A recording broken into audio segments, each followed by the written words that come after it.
We have Josh from Massachusetts. Josh, pronouns are he, him. And Josh, what did you want to talk about today? Um, Hi. Hi. Big fan of the ACA.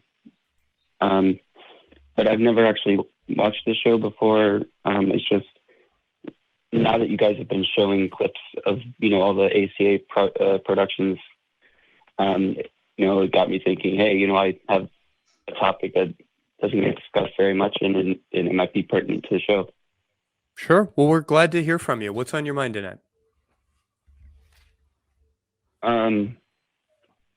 Yeah,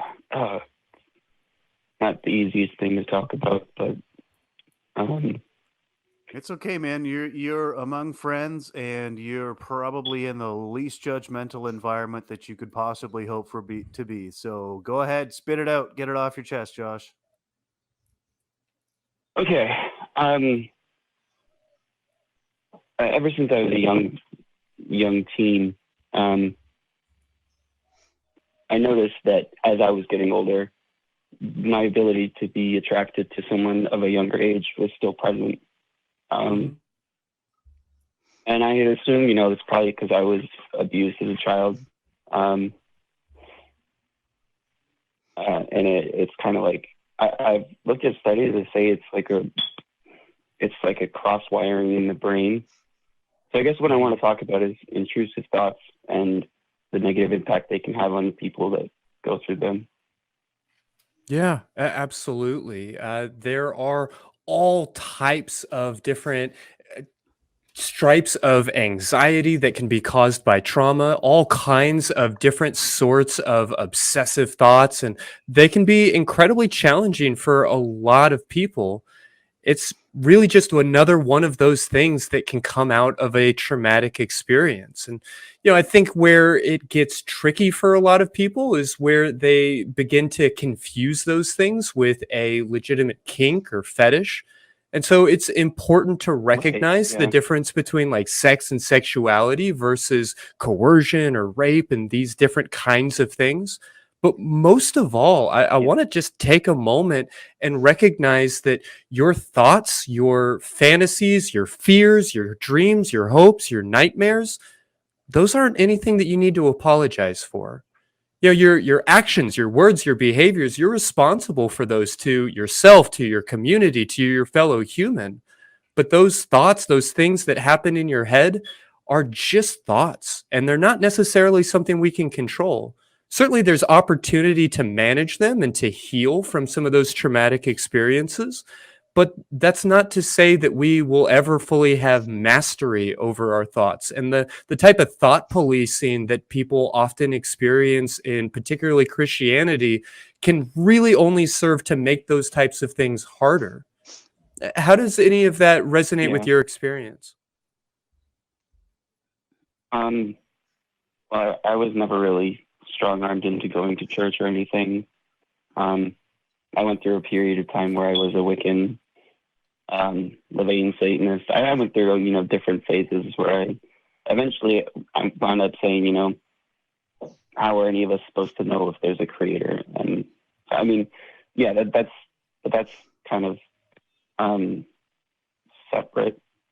Well, I guess what I'm interested in is what does it look like for you to work to heal from those traumatic experiences? What kinds of things have worked for you, and what kinds of things might you still be looking for in terms of that trauma healing?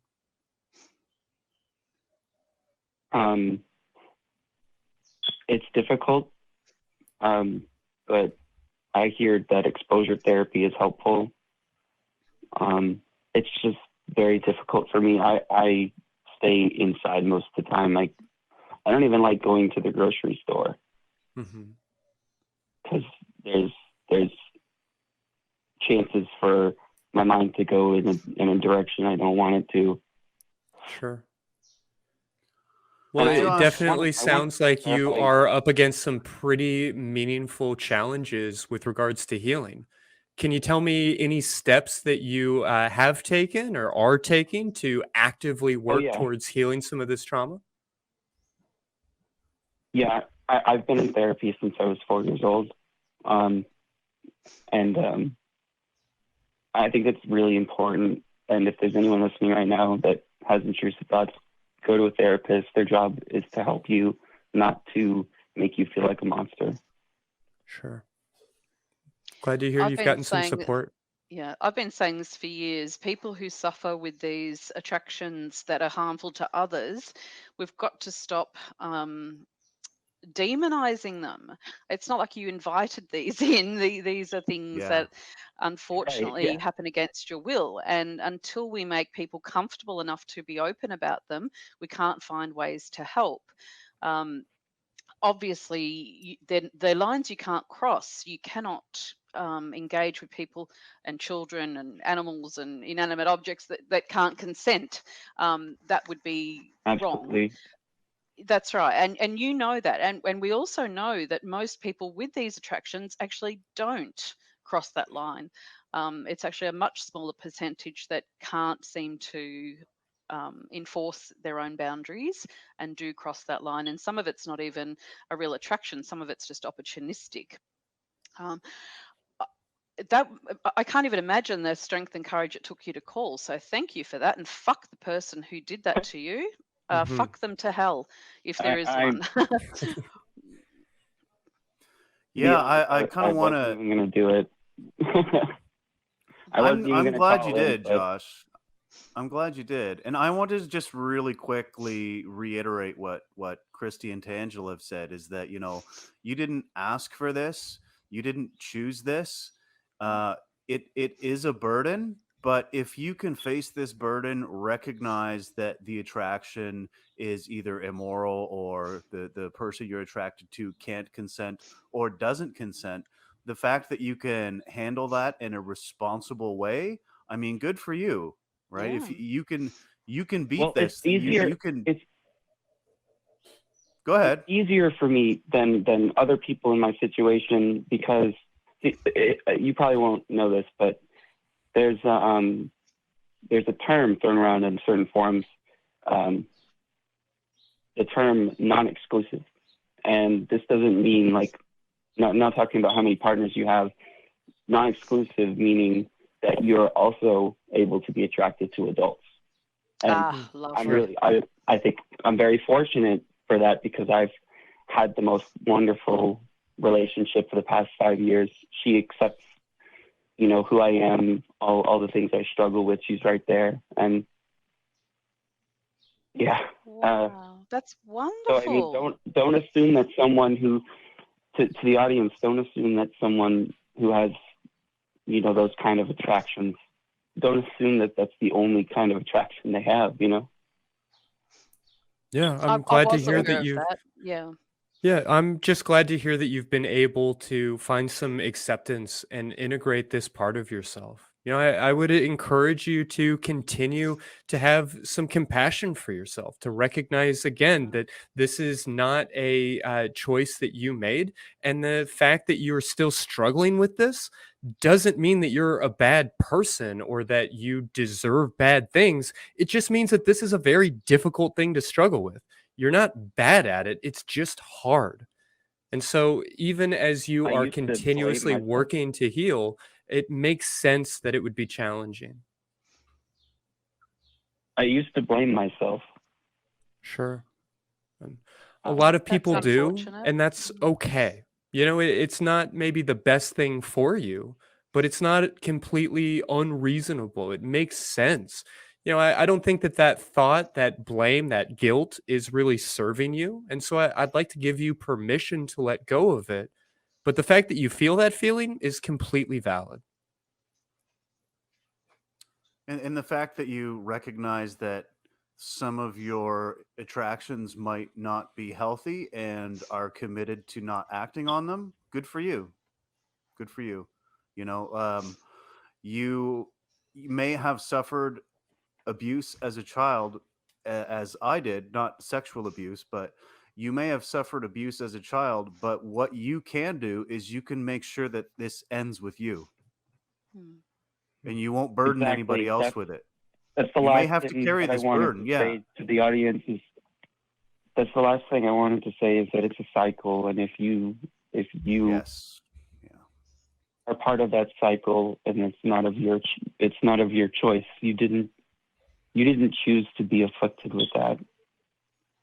Exactly. And it's easy to overlook that, though. It's Sure. because if you were to just walk up to someone on the street and start up a conversation and mention it, your life could be a danger.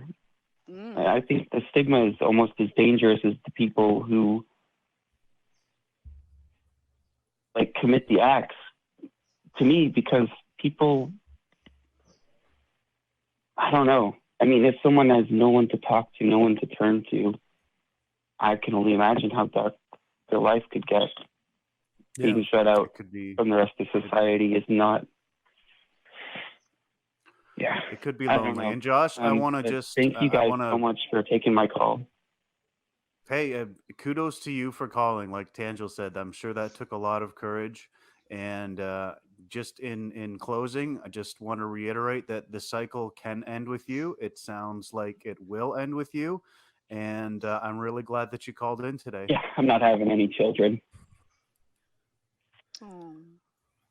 Sorry to hear it. Um, I'm glad that you are able to recognize that this is not your fault and that you've been working towards healing. And I really appreciate you just sharing your experience so that we can all recognize that we don't need to victimize people twice by shutting them out of our society. Yeah, and Absolutely. don't, please, if you have intrusive thoughts, don't hurt yourself, please. It's not worth it. That's All right. right. Get support. Important to say. Thank you. Important to say. Well, Josh, we're going to move on, but I again want to thank you Thank you for guys for calling taking in. my call. All right. You take care of yourself. You guys have a great. Will Boy, do. You too. Yeah. good You know, good Geez, on we're Josh though for calling. getting some heavy calls. for sure. Yeah, It's important to remember that sex is play.